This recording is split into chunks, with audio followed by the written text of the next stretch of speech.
My father's voice sliced through the house trash like you should live under a bridge. The chandelier rattled, but he didn't flinch. My mother just crossed her arms, expression smooth, like she'd practiced this goodbye for weeks. I didn't cry. I buttoned my grey blazer, grabbed my keys, and walked into the storm. They thought they'd thrown away a failure. What they really threw away was the woman who secretly owned everything they depended on. 3 weeks later, our family name hit every headline in town. Right under a photo I didn't take. And that was the night my phone started ringing relentlessly. People always assumed the Hale family had everything figured out. The house on Ridgeview Hill gleamed like a magazine cover. Polished floors, iron gates, perfect hedges trimmed to military precision.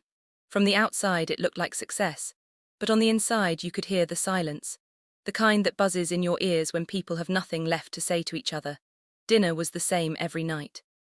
My father sat at the head of the table, scrolling through his phone, talking to no one.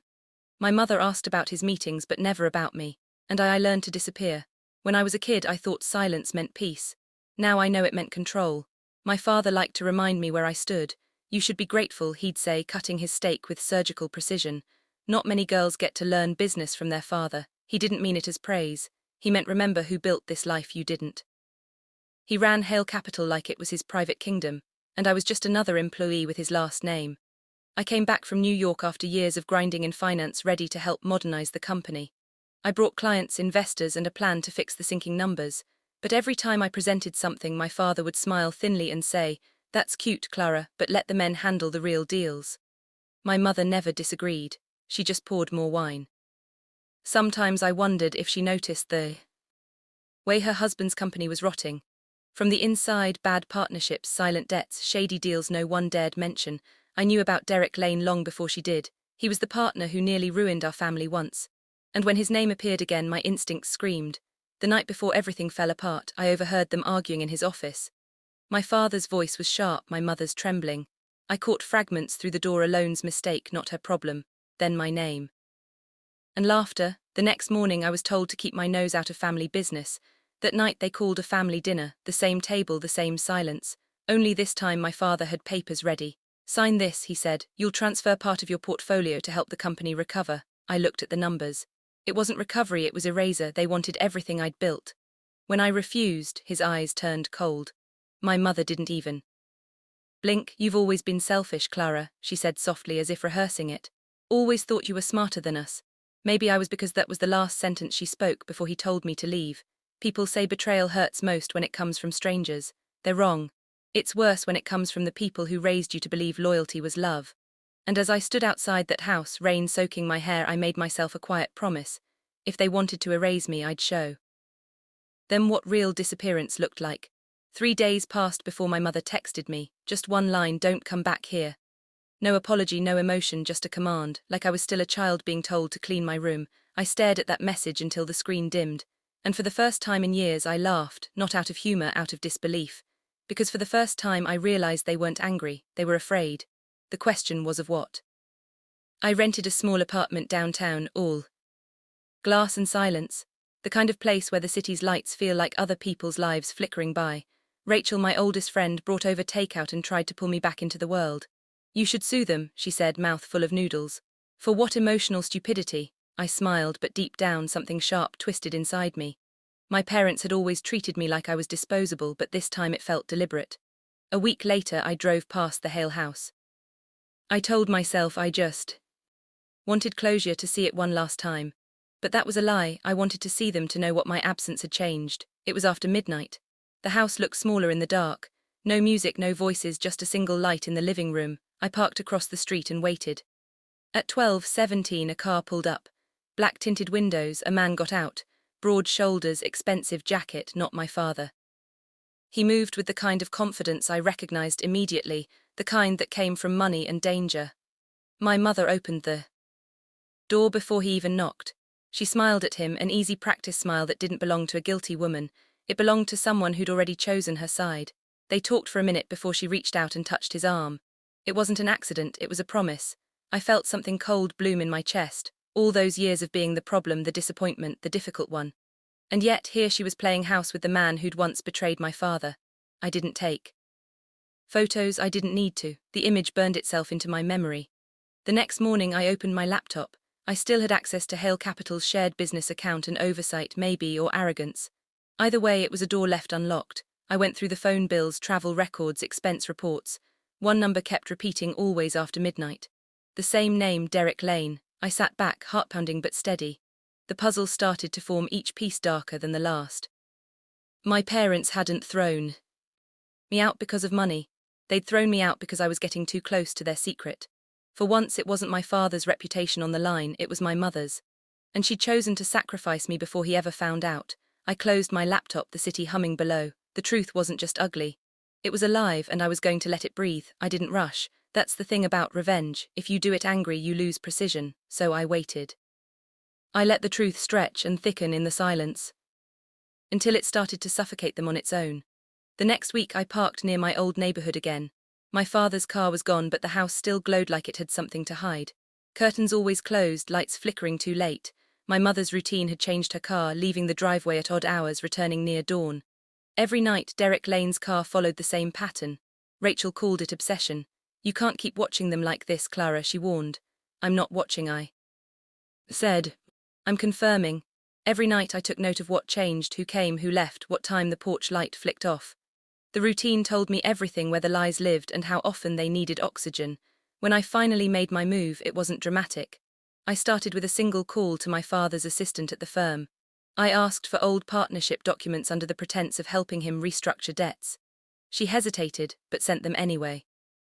Within an hour I had proof, multiple shell accounts tied to Derek's name, all wired from Hale Capital money, quietly bleeding out of the company, while my father blamed me for irresponsible investments. It was almost poetic. The man who built his empire on control was losing it piece by piece thanks to the same person he'd once sworn to destroy. I compiled everything. Financial statements, travel logs, security footage from the hotel Derek frequented. The concierge didn't ask questions when I requested the time-stamped receipts under my mother's name. Money buys silence. I just offered more. The deeper I went, the more everything aligned. The business's sudden losses, my mother's late-night calls, the reason I'd been thrown out before anyone could connect the dots. They hadn't cast me out to punish me, they'd erased me to protect her. When the folder was complete, it didn't look like revenge, it looked like closure. I printed every page, slid them into a black envelope and sealed it with calm hands. On the front I wrote one word: truth. Then I sent it to my father. I didn't include a note, not even my name. I didn't need to. He'd recognize the organization, the precision, the merciless neatness of every page. He'd know exactly who had done it. That night, thunder rolled in across the hills, the first rain since the day they threw me out. I poured myself a drink and sat by the window, watching the city blur underwater. Rachel called, her voice low. You think he'll confront her? I think he'll finally see her, I said. Then what? Then I let the silence do what it does best. Finish the story for me. Outside, lightning cracked, and for the first time in years the storm didn't scare me. It sounded like justice warming up. He showed up 2 nights later. The rain was coming down in sheets, the kind that turned the streets into mirrors. I was sitting at my desk, the city skyline glowing behind me, when I heard the pounding on my door, slow at first, then desperate. When I opened it, my father stood there, drenched, trembling, holding the black envelope I'd sent. His tie hung loose, his eyes red and hollow. For the first time in my life, he didn't look like the man who built an empire. He looked small, human. Clara, he said, voice cracking. What is this? I didn't invite him in immediately. I just stepped aside and let him walk past. He left wet footprints across my floor, the smell of rain and fear trailing behind him. He slammed the envelope on my table. The papers were warped from water, but the truth still showed through photos, receipts, messages. My mother's face frozen mid-laugh, Derek's hand on her waist. Tell me this isn't real, he said. It wasn't a demand, it was a plea. I looked him straight in the eye. You always told me to be honest, so here it is. He sank into the chair, staring at the papers like they might rearrange themselves into a lie. She wouldn't. His voice broke off. After everything I did for her, after all, I cut him off. After everything you did to me, he looked up sharply. I saw something flicker, shame maybe, but still tangled with pride. You shouldn't have gone through my accounts, you shouldn't have thrown me out of your house. The silence that followed felt heavier than the thunder outside. He ran a hand through his hair, gripping it like he could hold himself together. Why send this to me? Why now? I leaned back, crossing my arms, because you needed to see who you were protecting. You thought I was the problem. Turns out the problem was sleeping next to you. He stared at me for a long time before whispering, you wanted to destroy her. I shook my head. No, I just stopped covering for her, same thing you did to me. Lightning flashed across the room, lighting up the reflection of his face in the window, broke and distorted. He picked up the final photo, the one where my mother's hand lingered on Derek's arm outside the hotel. His hand shook so hard the page rattled. Then he whispered, "She was all I had left." "No," I said. Quietly, "You had me, you just didn't want me." Something in him collapsed. He pressed his palms to his face and let out a sound that wasn't quite a cry. It was too raw for that. The Emperor of Hail was crumbling, and all I did was hand him the match. When he finally looked up again, his eyes were red and wet. "What do you want from me?" I let the question hang for a moment, then I said, "Nothing." He frowned, confused. "Nothing, I wanted you to know what it feels like to lose something you thought was yours forever." He stood abruptly, anger flaring through exhaustion. "You think this makes you better than us? You think this cruelty is justice?" I held his gaze. "No, Dad, this truth is justice. The cruelty came from you." He stared at me for what felt like an eternity, breathing hard. Then he picked up the folder again and left without another word. I didn't stop him. I just watched his back disappear down the hallway until the elevator doors closed, cutting off the echo of his footsteps. When the door shut, the apartment was silent except for the sound of rain. I thought I'd feel triumphant. I didn't, because deep down I knew what came next. 3 weeks passed before he called. His voice was different. "Quiet, stripped bare. The house is empty," he said. "She's gone. Derek drained the accounts. The board's collapsing. I can't fix it." He hesitated, then added, "Come home, Clara, please, I need your help." I let the silence stretch long enough for him to hear what he taught me. Power lives in patience. When I finally spoke, my tone was calm. "I don't live there anymore, Dad." He exhaled shakily. "I know, but we're family. We can rebuild." I almost laughed. "You already did that. Remember, you rebuilt without me." He didn't answer. The only thing I heard was his breathing, shallow, unsteady. I imagined him sitting alone at that long dining table, surrounded by ghosts of the life he'd built out of pride. After the call ended, I opened my laptop and made a $1 transfer from one of my companies to his account. The memo line read, "For the man who taught me how to lose everything." I didn't block his number. I didn't need to. He never called again. Days turned into weeks. News of Hale Capital's downfall spread fast. Investors pulling out, lawsuits piling up. My father's face disappeared from the business pages and reappeared in rumors instead. My mother was seen once leaving the city with a single suitcase. Derek's name vanished entirely. Like smoke one evening. I drove back to Ridgeview Hill. The gates were unlocked, hanging crooked. Weeds climbed the brick walls. The lights were off, the house hollow. I stood there for a long time, rain dripping down my collar, waiting to feel something. Anger, satisfaction, grief, but all I felt was distance. The girl they threw out had finally vanished. What remained was someone they'd never bothered to know, a woman who'd learned how silence can speak louder than forgiveness. I turned back toward the city, the storm easing behind me. Somewhere between the thunder and the quiet, I realized revenge was never the goal. It was freedom. I didn't hear from either of them again. The silence that used to haunt me now felt like peace. Hale Capital dissolved within months. Its offices stripped, its logo taken down from the building like a gravestone nameplate. Reporters called, investors begged for statements, but I had nothing to say. The story had already told itself. Rachel stopped by one night with a bottle of wine. We didn't talk about my parents, we talked about everything else. The clients I was signing, the trips I wanted to take, the life that finally felt mine. For once, I wasn't living in reaction to anyone. Sometimes I'd drive past that hill not to look back but to remind myself how far I'd come.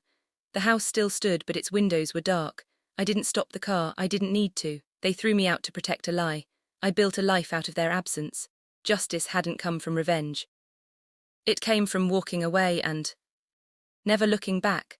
Some nights when the rain hits my window, I think about that last look my father gave me the moment he realized silence can burn louder than words.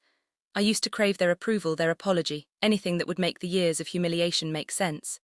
Now I just feel free. People say revenge changes you. Maybe it does. But for me, it wasn't about destroying them.